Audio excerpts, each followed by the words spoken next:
Chapter 2. Difficult Journeys.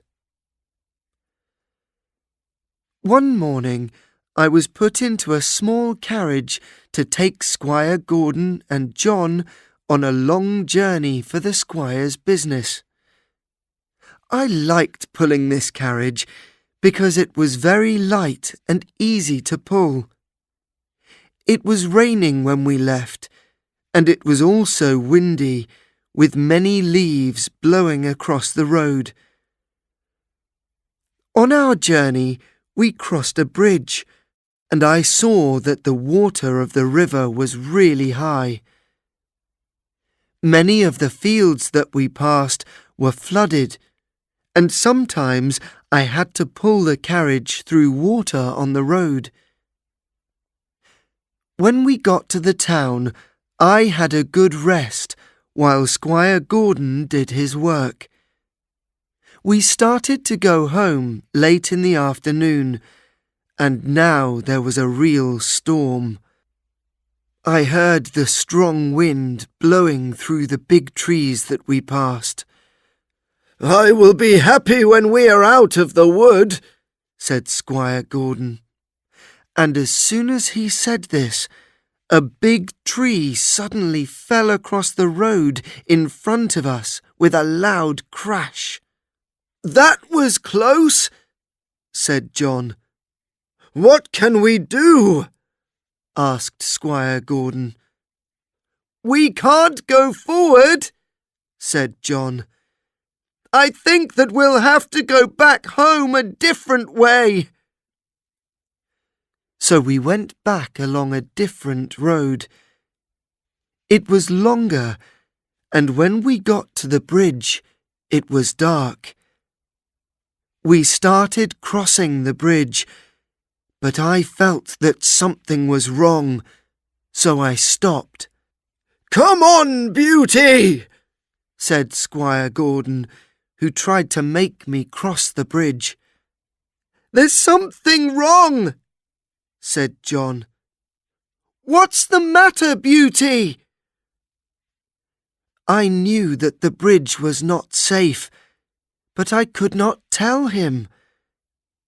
Then we heard a man shout from the other side of the bridge. "Stop!" he called. "The bridge is broken in the middle. If you continue, you will fall into the river." "I see," John replied. "Thank you, sir." "And thank you, Black Beauty," called Squire Gordon. "You saved us." We had to take another road home, but the wind was less strong now. At last we saw the gates of Birtwick Park. I was very pleased to be home, and enjoyed my evening food because I was very tired.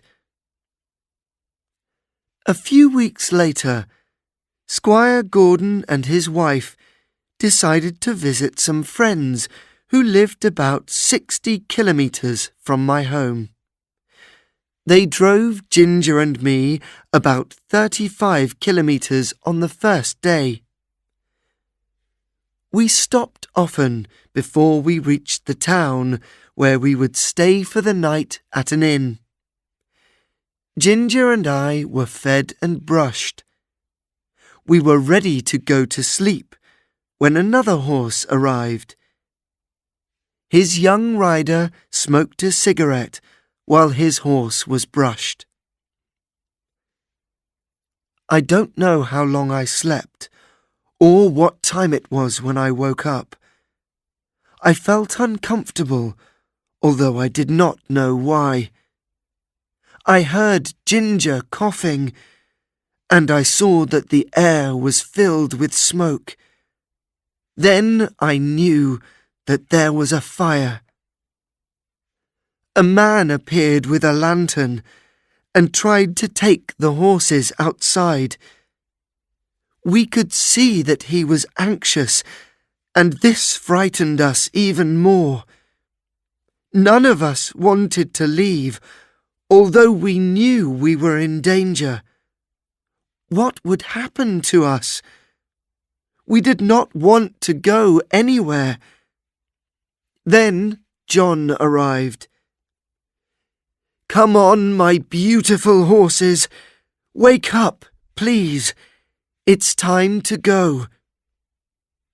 He spoke softly and was so gentle with me that I stopped feeling frightened.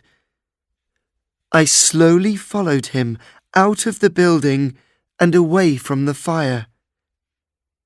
When I saw that I was safe, I called out for the other horses to leave.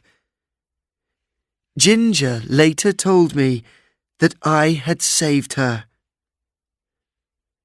By now, the fire was bigger, and just as John led Ginger away from the fire, the building collapsed.